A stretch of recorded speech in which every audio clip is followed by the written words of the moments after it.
这是的，各位观众朋友，大家好，欢迎您收看藏人行政中央电视台本周西藏华语新闻节目，我是主持人卓玛。本期的主要新闻有：达赖喇嘛尊者与马来西亚、瑞典和美国的穆斯林学者进行交流；西藏人民议会通过感谢美国众议院荣休议长南希·佩洛西的决议；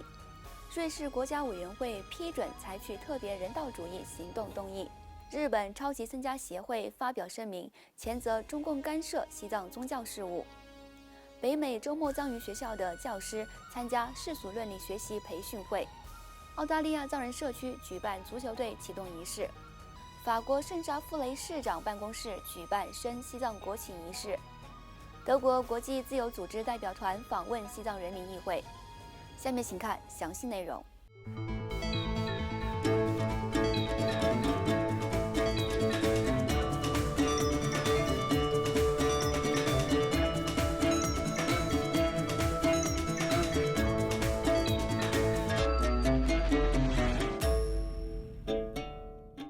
西藏精神领袖达赖喇嘛尊者于本周一3月20号上午，在印度北部达兰萨拉的勤宫接见了来自马来西亚、瑞典和美国的穆斯林学者，并进行了简短的会谈。达赖喇嘛尊者与学者们进行会谈时，强调促进全球宗教间的和谐是他对创造一个和平与慈悲世界的使命之一。此外，第17届西藏人民议会于上周六3月18号上午第4天的会议上一致通过了一项正式决议，感谢美国国会众议院荣休议长南希·佩洛西女士长期以来对西藏的支持，并强调她是达赖喇嘛尊者和西藏人民最长久和坚定的朋友之一。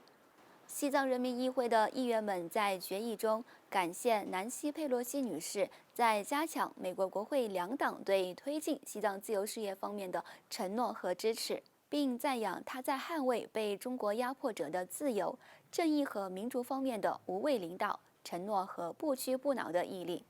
荣休议长南希·佩洛西女士在领导美国众议院超过20年后，于去年11月从该职位上卸任。另外，瑞士国民议会于上周四3月16号上午通过了一项针对在瑞士寻求庇护者，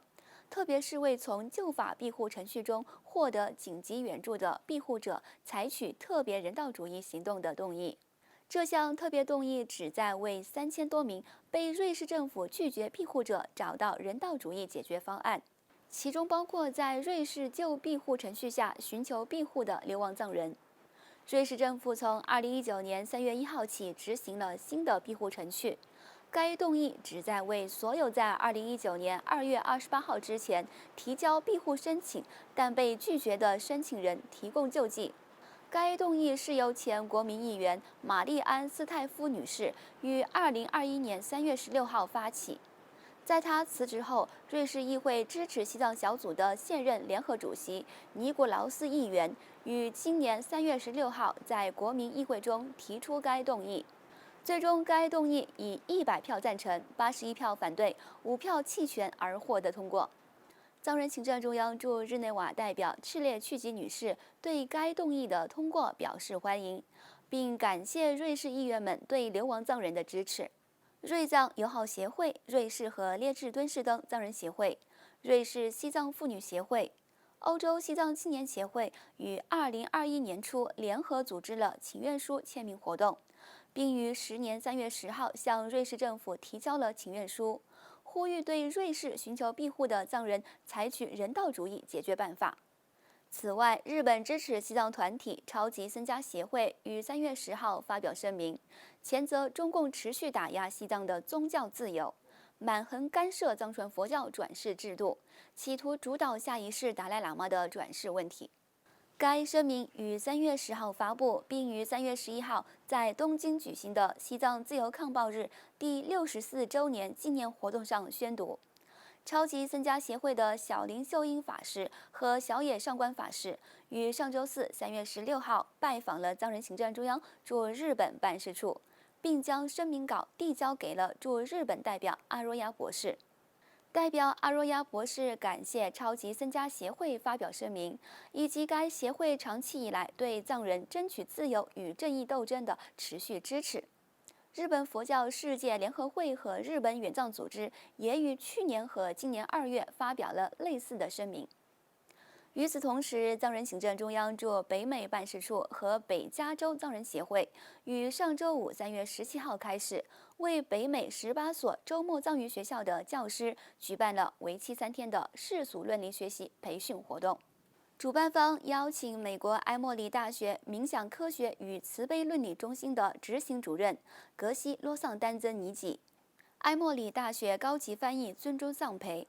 来自洛杉矶的资深教师丹增奇美、努瓦和丹增诺布朗瑟担任培训活动的讲师。藏人行政中央驻北美代表郎杰曲珠博士、驻北美办事处藏人联络官贡嘎扎西、北加州藏人协会主席金巴他钦和郎曲甲学校的校长格桑多杰出席了培训活动开幕仪式。另外，澳大利亚藏人社区于上周五3月17号，在驻澳洲办事处代表伽马森格的见证下，正式成立了一支足球队。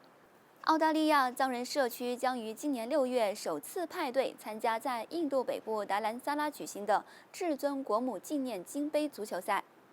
另外，为了表达对西藏自由事业的支持，法国圣查弗利市长办公室于本周一3月20号举办了一次升西藏国旗仪式。藏人行政中央驻巴黎联络处联络官托丹次仁和法国藏人社区主席伽马赤烈出席了升西藏国旗仪式，并与居住在该市的藏人民众进行了交流。请继续收看本期节目的最后一则消息。第17届西藏人民议会副议长周麻次仁女士于本周三3月22号下午，在议会常务委员会接见了来访的德国国际自由组织的代表团。副议长向来访的代表团成员介绍了西藏境内的严峻局势、西藏的人权状况和环境问题。代表团成员随后还观摩了正在召开的第17届西藏人民议会第5次会议，受到了与会全体议员们的欢迎。观众朋友，以上就是今天节目的全部内容。欲了解更多有关西藏境内外的讯息，请登录屏幕下方的网址。感谢您的收看，我们下期节目再会。